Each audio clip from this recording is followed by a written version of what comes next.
नमस्कार, मैं श्रुति सिंह। स्वागत है आप सभी का इनसाइड झारखंड न्यूज के इस बुलेटिन में। चले जानते हैं आज की खबरों के बारे में। खबरों की शुरुआत करते हैं राजधानी रांची से। वैसे तो सितंबर के महीने से ही गुलाबी ठंड दस्तक दे देती है, पर तटीय उड़ीसा से बढ़ते हुए दाना तूफान का असर झारखंड में भी देखने को मिलने वाला है। इसके असर के प्रभाव में झारखंड की राजधानी रांची में आंशिक बादल के साथ ठंडक भी महसूस होने लगी है। दाना तूफान झारखंड में 25 अक्टूबर को अपना विकराल रूप लेते हुए कोल्हान के क्षेत्र में अत्यधिक बारिश के साथ हवा की गति संभवतः 60 किलोमीटर प्रति घंटे की रफ्तार से चल सकती है। रांची मौसम विज्ञान केंद्र के वैज्ञानिक के अनुसार दाना तूफान के प्रभाव से 24 अक्टूबर को झारखंड के अनेकों हिस्सों में हल्के और मध्यम दर्जे की बारिश हो सकती है। वहीं साथ साथ में कोल्हान के पूर्वी सिंहभूम, पश्चिमी सिंहभूम, सरायकेला खरसावां में भारी बारिश की संभावना होने की आशंका जताई जा रही है। 24 तारीख में झारखंड में आपको अनेकों हिस्सों में हल्के से मध्यम दर्जे की बारिश देखने को मिलेगी। साथ साथ में जो कोल्हान का इलाका है, जिसमें पूर्वी सिंहभूम, पश्चिमी सिंहभूम, सरायकेला खरसावां है, वहां भारी बारिश देखने को मिलेगी। रांची समेत जो मध्य भाग है वहां पे आपको हल्के से मध्यम दर्जे की बारिश देखने को मिलेगी और शेष भाग में हल्की बारिश देखने को मिल सकती है। वहीं झारखंड के कोल्हान इलाकों में 25 अक्टूबर के लिए अलर्ट मौसम विभाग की ओर से जारी की गई है। शेष मध्य भागों में रांची, खूंटी, रामगढ़ में भारी बारिश की संभावना है। जो मेन इम्पैक्ट है सिस्टम का 24 रात से 25 तक में देखने को मिलेगा। 25 में जो कोल्हान का इलाका है वहां उसके लिए ऑरेंज अलर्ट है, जहां भारी से बहुत भारी बारिश होने की संभावना जताई जा रही है और गर्जन वज्रपात के साथ में हवा की गति 40 से 50 किलोमीटर प्रति घंटे, gusting to 60 kilometre per hour के हिसाब से चल सकती है। शेष मध्य भागों में आपको जो है भारी बारिश की संभावना है, जिसमें रांची, खूंटी, लोहरदगा, गुमला और रामगढ़ इलाके वहां पे कुछ जगह पे भारी बारिश देखने को मिल सकती है। 26 अक्टूबर को दाना तूफान का सिस्टम कमजोर होने के कारण झारखंड के पश्चिमी सिंहभूम, गुमला, सिमडेगा में भारी बारिश देखने को मिल सकती है। बाकी शेष इलाकों में हल्के और मध्यम दर्जे की बारिश होने की संभावना है। 27 अक्टूबर को तूफान के प्रभाव के काफी कम हो जाने के कारण सुबह में हल्की बारिश और सेकेंड हाफ में हल्के बादल देखने को मिल सकते हैं। 28 अक्टूबर से मौसम पूरी तरीके से साफ हो जाएगा। 26 तारीख में सिर्फ जो सिस्टम है कमजोर हो जाएगा, थोड़ा आगे बढ़ जाएगा, तो पश्चिमी सिंहभूम और गुमला और आपका सिमडेगा इलाकों में कुछ जगह पे भारी बारिश देखने को मिल सकती है और शेष इलाकों में हल्के से मध्यम दर्जे की बारिश देखने को मिलेगी। 27 तारीख में काफी कम हो जाएगी इंटेंसिटी, थोड़े बादल देखने को मिलेंगे। सेकेंड हाफ में सुबह में कुछ हल्की बारिश देखने को मिल सकती है और 28 से मौसम पूरी तरीके से साफ हो जाएगा। तो सिस्टम का मेन इम्पैक्ट है 24 रात से लेकर 25 तक में और 26 में ये थोड़ा सा कमजोर होने लगेगा। 26 फर्स्ट हाफ के बाद में ये सिस्टम और कमजोर होगा और उसके बाद से जो इसकी इंटेंसिटी कम होती जाएगी और 28 से मौसम पूरी तरह से आपको साफ और स्वस्थ देखने को मिलेगा। इस दाना तूफान के प्रभाव से कोल्हान के निचले इलाकों में जल जमाव हो सकता है। मिट्टी के घरों में कुछ प्रभाव पड़ सकता है। इलेक्ट्रिक और टेलीकॉम लाइनों में भी कुछ प्रभाव होने की संभावना है। कृषक वर्ग के लोगों से गुजारिश की जाती है कि पानी निकासी का उपाय कर सकते हैं एवं पके फलों और सब्जियों को तोड़कर रखा जा सकता है। इसके प्रभाव के बारे में तो कोल्हान में खासकर जो निचले इलाकों में है वहां पे कुछ पानी भरने की समस्या हो सकती है। मिट्टी के घर, टीन के घर में कुछ प्रभाव पड़ सकता है और जो इलेक्ट्रिक लाइन है, टेलीकम्युनिकेशन लाइन है, कुछ उनमें भी कुछ प्रभाव इसका देखने को मिल सकता है। किसान भाइयों से ये गुजारिश रहेगी कि आप पानी निकासी का उपाय कर सकते हैं और जो पके हुए आपके फल हैं, सब्जी हैं, उनको आप तोड़ के रख सकते हैं। और अभी में कल में वहीं घाटशिला स्थित सर्कस मैदान में बुधवार को झामुमो प्रत्याशी और वर्तमान मंत्री रामदास सोरेन के नामांकन सभा का आयोजन हुआ, जिसमें मुख्य अतिथि के रूप में मुख्यमंत्री हेमंत सोरेन, भाजपा से झामुमो में आए घाटशिला के पूर्व विधायक लक्ष्मण टुडू, बारागोड़ा के पूर्व विधायक कुणाल सारंगी एवं महागठबंधन के कई नेता उपस्थित थे। इस मौके पर काफी संख्या में लोगों की भीड़ उमड़ी। मुख्यमंत्री हेमंत सोरेन ने कहा कि झारखंड राज्य बड़ी कुर्बानियों के बाद हमें मिला है, लेकिन इसका सुख भाजपा वालों ने ही 19 वर्षों तक भोगा। महागठबंधन की सरकार बनने के बाद 2 साल कोरोना में ही चला गया। बाकी 3 वर्ष में हमने बहुत सारी योजनाएं धरातल पर उतारी। विकास योजनाओं की लंबी सूची के बोझ तले विपक्ष दब कर मर रहा है। राज अलग होने का लड़ाई लड़ रहा था हमारे पूर्वज लोग। हमारे आंदोलनकारी लोग, उस समय हमारे यही विपक्ष का लोग, यही भारतीय जनता पार्टी का लोग बोलता था झारखंड यहाँ का आदिवासी और माझी लोग नहीं लड़ सकता, नहीं ले सकता। और आज ये झारखंड भी हम लोगों के वीर शहीद निर्मल महतो, आदरणीय दिसोम गुरु शिबू सोरेन जी, स्वर्गीय विनोद बिहारी महतो जी के नेतृत्व में ये राज 2000 ईस्वी में बना करके दिखाने का हम लोगों ने काम किया है। और उस आंदोलन का हिस्सा हम लोग के रामदास सोरेन भी रहे। ऐसा नहीं है कि ये जेल नहीं गया, ये लाठी नहीं खाया, ये डंडा नहीं खाया। राज में किसान है, गरीब है, उनका जितना भी बिजली का बकाया है सारा हम लोगों ने माफ कर दिया आज बिल का बकाया। अनुमंडल कार्यालय से नामांकन कर बाहर निकलने के क्रम में कार्यकर्ताओं ने प्रत्याशी रामदास सोरेन का फूलमाला पहनाकर स्वागत किया। वहीं वाहन से नगर भ्रमण भी कराया गया। इस मौके पर रामदास सोरेन ने कहा कि जनता हमारे विकास कार्यों को देखकर हमें पुनः इस सीट से विजय दिलाएगी। कि ये 3 वर्षों का कार्यकाल, इस चुनाव को तो यहाँ के जनता किस रूप में ले रही है, जनता के ऊपर हम छोड़ दिए। हमने अपने समय कार्यकाल में जो काम किया है ये जनता नहीं लेगी। इधर पोटका में भारतीय जनता पार्टी द्वारा प्रथम सूची जारी करते ही पोटका के विजय कार्यकर्ताओं में काफी रोष देखा जा रहा था। लगातार आंदोलन चल रहा था, मगर पार्टी के आला कमान के निर्णय के आगे पार्टी कार्यकर्ताओं ने अपने को समर्पित करते हुए प्रत्याशी मीरा मुंडा को जिताने का निर्णय लिया। वहीं उपस्थित पूर्व केंद्रीय मंत्री अर्जुन मुंडा, प्रत्याशी मीरा मुंडा, जिला अध्यक्ष आशुतोष ओझा एवं पोटका प्रभारी बॉबी सिंह के समक्ष उपस्थित कार्यकर्ताओं ने कहा कि हम सब तन मन धन लगाकर सभी कार्यकर्ता जुड़ जाएंगे और जीत हमारा लक्ष्य होगा। इस दौरान उपेंद्र सरदार, होपना महाली, गणेश सरदार, स्वपन मित्रा, चंद्रमणि महाली आदि ने कहा कि हम सब एकजुट होकर प्रत्याशी को जीत दिलाएंगे। एकता का परिचय देते हुए हम सब एक उदाहरण प्रस्तुत करेंगे।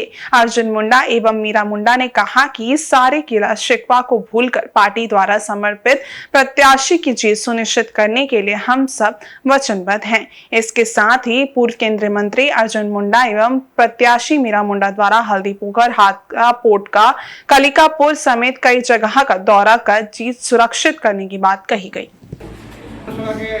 प्रभारी बड़े भाई बॉबी सिंह जी कार्यकर्ताओं के साथ यहाँ पर बैठा हुआ और जो भी ऐसे विषय के बारे में चर्चा हो रही थी उस पर विराम करते हुए स्वयं उन लोगों ने इस बात के लिए आह्वान किया है कि हमें भारतीय जनता पार्टी को यहाँ से जिताना है। कल नामांकन का कार्य प्रत्याशी करेंगे और सबसे निवेदन किया है कि प्रत्याशी के नामांकन में सब भाग लें। अभी हम लोग पहुँचे यहाँ, बीच में भैया लोग से भेंट हुई थी, बात की। लोग बोल रहे हैं कि 2-4 लोग और भी हैं, हम लोग मिलकर बात कर लेंगे और उसके बाद सारी बातें क्लियर हो जाएगी। आज क्लियर हो गई और सभी उत्साहित हैं और साथ में काम करेंगे, पार्टी का काम करेंगे सभी लोग।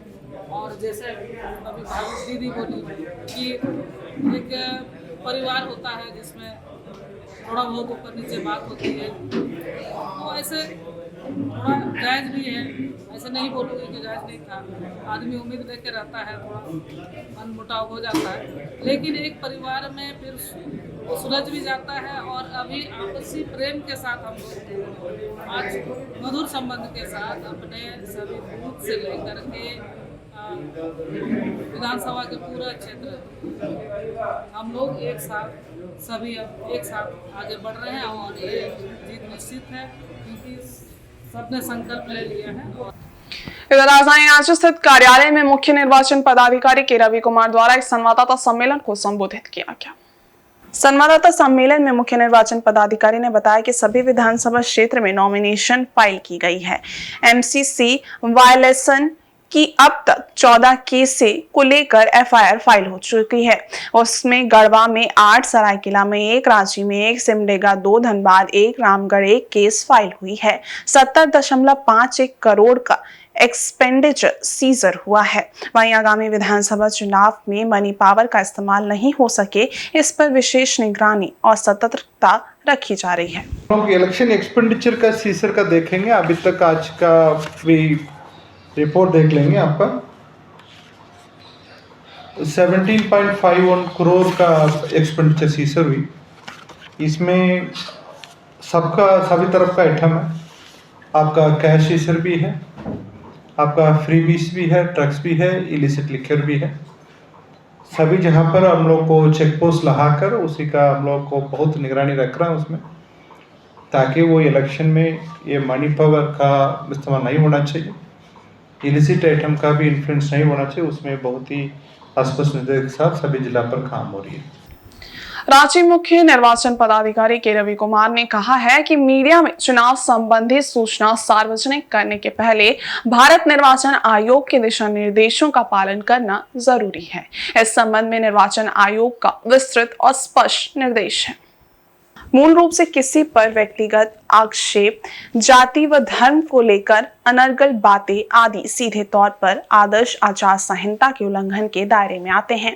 इसलिए चुनाव संबंधी जानकारी को सार्वजनिक करने से पहले समाचार पत्र, TV channel, radio, social media और मीडिया के अन्य माध्यम तथ्यों की पूरी तरह जांच जरूर कर लें। किसी भी संशय की स्थिति में भारत निर्वाचन आयोग एवं मुख्य निर्वाचन पदाधिकारी की ऑफिशियल वेबसाइट पर उपलब्ध दिशा निर्देशों को जरूर संज्ञान मिले। इसके साथ समय समय पर मीडिया के विभिन्न माध्यमों से भी दिशा निर्देशों के अनुपालन से संबंधित जानकारी उपलब्ध कराई जाती है। वहीं बुधवार को निर्वाचन सदन धुर्वा में पत्रकार वार्ता कर रहे थे। उन्होंने बताया कि प्रथम चरण के मतदान के लिए वोटर इंफॉर्मेशन स्लिप का वितरण शनिवार से शुरू होगा। मतदाताओं के घर घर जाकर इसका वितरण होगा। 6 दिन के भीतर ये कार्य पूर्ण कर लिया जाएगा। उन्होंने कहा कि वोटर इंफॉर्मेशन स्लिप से मतदाताओं को मतदान के दौरान सीरियल नंबर खोजने में आसानी होगी और काफी समय भी बचेगा। इससे मतदान की गति भी तेज होगी। इसके अलावा मतदान गति बढ़ाने के लिए चुनाव कर्मियों को भी प्रशिक्षित किया जा चुका है। मुख्य निर्वाचन पदाधिकारी ने बताया कि चुनाव के दौरान धन बल के प्रयोग की हर आशंका पर जहां कड़ी नजर रखी जा रही है, वहीं कड़ी कार्रवाई भी की जा रही है। 290 चेक पोस्टों के माध्यम से राज्य के भीतर और सीमा क्षेत्रों में सघन जांच की जा रही है। इसी का परिणाम है कि लगातार अवैध सामग्री और नकदी की जब्ती कर कार्रवाई की जा रही है। उन्होंने बताया कि आदर्श आचार संहिता लागू होने के बाद से अब तक 16.67 करोड़ रुपए की अवैध सामग्री और नकदी की जब्ती की जा चुकी है। उन्होंने बताया कि आदर्श आचार संहिता उल्लंघन में अब तक कुल 14 प्राथमिकी दर्ज की जा चुकी है, जिसमें सर्वाधिक 8 मामले गढ़वा जिले में दर्ज हुए हैं। वहीं सिमडेगा में 2, रांची में 1, सरायकेला खरसावां में 1, धनबाद और रामगढ़ जिले में 1-1 मामले दर्ज किए गए हैं। 2-3 दिन का पहले एक पेपर में कुछ सोशल मीडिया में शेयर करने के संबंध में एक न्यूज़ निकालने के कारण कुछ दिक्कत हुई है। आज हम लोग के साथ में एक प्रेस रिलीज शेयर कर रहा हूँ। उसमें सोशल मीडिया में आपका वो पॉलिटिकल मैसेज में वो वीडियो एक्सचेंज करना कोई गलत नहीं, केवल आपका वहाँ पर आपका वो एमसीसी का वायलेशन का मटेरियल है, उसका करने के लिए करना गलत है। साथ में आपका पर्सनल सोशल मीडिया हैंडल में कुछ मैसेज शेयर कर रहा है, उसका भी एमसीएमसी का आपका अप्रूवल लेने के लिए आवश्यक नहीं। सपोज वो भी कमीशन का बहुत ही क्लियर कट डायरेक्शन है। उसमें आपका कोई पॉलिटिकल कार्यकर्ता भी हो, नहीं मतलब आम आदमी हो, आपका पॉलिटिकल मैसेज है, केवल आपका एमसीसी का वायलेशन मतलब आपका किसी का भी डिफेमेटरी मैसेज नहीं होना चाहिए। उसके बाद किसी जाति धर्म के बारे में वो ठोस पहुँचाने वाला काम नहीं होना चाहिए।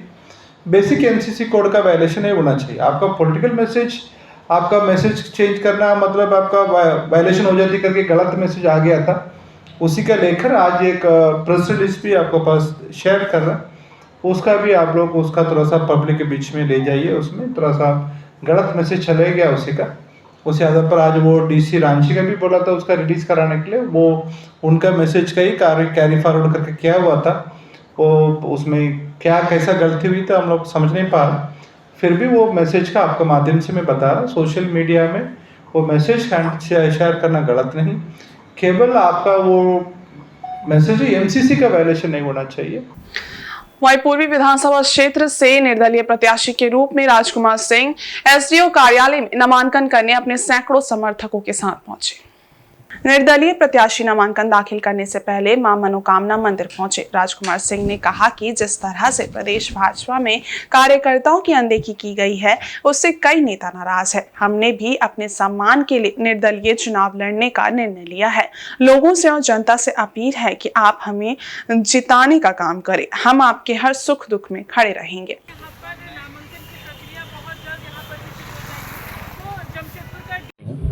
और चुनाव लड़ रहा है और लगातार हमारा लक्ष्य रहा लोगों का सेवा करना और उसी सेवा को लेकर पहले हम पूर्व में जिला परिषद के उपाध्यक्ष भी रहे, जिला परिषद भी रहे, लोगों का सेवा किए, लोगों के समाज में काम करने का काम किया है। इसलिए वही सब मुद्दा को लेकर समाज में काम करना है, लोगों के बीच में रहना है 24 घंटा 365 दिन, उसी मुद्दा को लेकर। इधर जमशेदपुर पश्चिम से निर्दलीय प्रत्याशी डॉक्टर उमेश कुमार ने जमशेदपुर उपायुक्त कार्यालय पहुंचकर नामांकन पर्चा दाखिल किया है और कहा है कि जिस तरह से पश्चिम के क्षेत्र में समस्याएं आज भी बरकरार हैं और शिक्षा के मामले में कई वर्षों से लगातार हम लड़ाई लड़ रहे हैं, कई मामलों में हमने सफलताएं भी पाई हैं, कई समस्याएं आज भी बाकी हैं जिसे दूर करने हम उतरे हैं। लोगों से अपना आशीर्वाद मांग रहे हैं कि अपने नेता को विजय बनाएं। निर्दलीय प्रत्याशी के तौर पर नामांकन करने जा रहे हैं।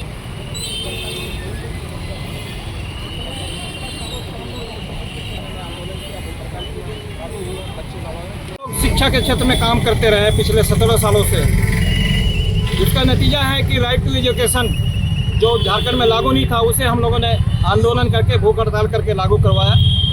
इसके अलावा बीपीएल आय प्रमाण पत्र झारखंड में नहीं बना करता था पहले, अभी वो सभी को काफ़ी परेशानियां हो रही थी, जिस पर हम लोगों ने भूख हड़ताल किया। जमशेदपुर में हम लोगों ने लड़ा, आंदोलन किया और ये लागू हुआ। क्षेत्र में और भी बहुत सारी समस्या है। हमारे पूर्व के जनप्रतिनिधि ने कहा क्या किया, उस पर हम नहीं बात करेंगे। हम क्या करेंगे वो हम उस पर बात करेंगे। और सीधी सी बात है कि क्षेत्र में जो समस्याएं हैं, हमारा जमशेदपुर क्लीन सिटी और ग्रीन सिटी बोला जाता है, लेकिन आप चौक चौराहे पर देखेंगे जगह जगह जो कचरे का अंबार लगा रहता है, उसके कचरे के रखाव के लिए, निस्तारण के लिए जो व्यवस्था नहीं है जमशेदपुर में, उसको मजबूती से हम लोग लागू करवाएंगे। क्षेत्र में जो हायर एजुकेशन की इंस्टीट्यूशन की कमी है, बच्चे माइग्रेट होते हैं, उसकी व्यवस्था करते हुए बच्चे माइग्रेट ना हो, उसकी मजबूत जो इंस्टीट्यूशन की स्थापना हम लोग करने में अहम भूमिका निभाने जाएंगे। इसके अलावा जो खतियानी मुद्दा है, हमेशा से उठता रहा है कि यहाँ 32 साल पीछे 1932 के जो निवासी है वही खतियानी के मालिक होंगे। मेरा ये मुद्दा है कि झारखंड राज्य बनने से पहले से जो यहाँ रहते हैं वो सभी झारखंड के वासी हैं, सभी का समान रूप से झारखंड में बनने में योगदान है, वो सभी खतियानी माने जाए। इसकी भी हम जोर शोर से मांग करेंगे और जरूरत पड़ेगा तो आंदोलन और भूख हड़ताल भी करेंगे। इधर पश्चिमी सिंहभूम जिले में नामांकन का दौर शुरू हो चुका है। बुधवार को जगन्नाथपुर से जहां कांग्रेस प्रत्याशी सोनाराम सिंकू ने अपना नामांकन पत्र दाखिल किया, वहीं चाईबासा से झामुमो प्रत्याशी दीपक बिरुआ और मनोहरपुर से झामुमो प्रत्याशी जगत माझी ने अपना नामांकन किया। बताते चले कि पश्चिमी सिंहभूम में 13 नवंबर को मतदान की प्रक्रिया होनी है, जिसको लेकर विभिन्न राजनीतिक पार्टियों के प्रत्याशी चुनावी मैदान में अपना अपना भाग्य आजमा रहे हैं। जनता को लोक लुभावन भाषण देने में आ गए हैं। सभी प्रत्याशी अपने अपने पक्ष में वोट देने के लिए जनता से अपील कर रहे हैं। बताते चले कि जगन्नाथपुर से सोनाराम सिंकू के विपक्ष में भारतीय जनता पार्टी से पूर्व मुख्यमंत्री मधु कोड़ा की पत्नी गीता कोड़ा प्रत्याशी के रूप में खड़ी हो रही है। मालगे कावे मालगे होता ना जादू बेकना है, हाँ जब सुस्ती के बचिर गया होता ना, जिंदाबाद कांग्रेस पार्टी जिंदाबाद। और पोटका में भारतीय जनता पार्टी की प्रत्याशी डॉक्टर मीरा मुंडा नामांकन को लेकर सबसे पहले हरियाणा के बाबा मुक्तेश्वर धाम में विधि विधान के साथ पूजा अर्चना कर अपने समर्थकों के साथ रवाना हुई। इस बीच कोवाली, हल्दी पोखर, हाता आदि जगहों में मीरा मुंडा का जोरदार स्वागत हुआ। वहीं इस दौरान पूर्व केंद्रीय मंत्री अर्जुन मुंडा, उपेंद्र नाथ सरदार, मनोज सरदार, गणेश सरदार, होपना महारी आदि उपस्थित रहे। वहीं हल्दी पोखर पहुंचते ही बजरंगबली मंदिर में पूजा अर्चना के पश्चात बिरसा मुंडा में माल्यार्पण कर अपने हजारों समर्थकों के साथ नामांकन करने के लिए जमशेदपुर रवाना हुई। वहीं इस बीच समर्थकों और कार्यकर्ताओं के बीच काफी उत्साह देखने को मिल रहा था। सभी लोग जोश और खरोश के साथ प्रत्याशी का हौसला बुलंद करने में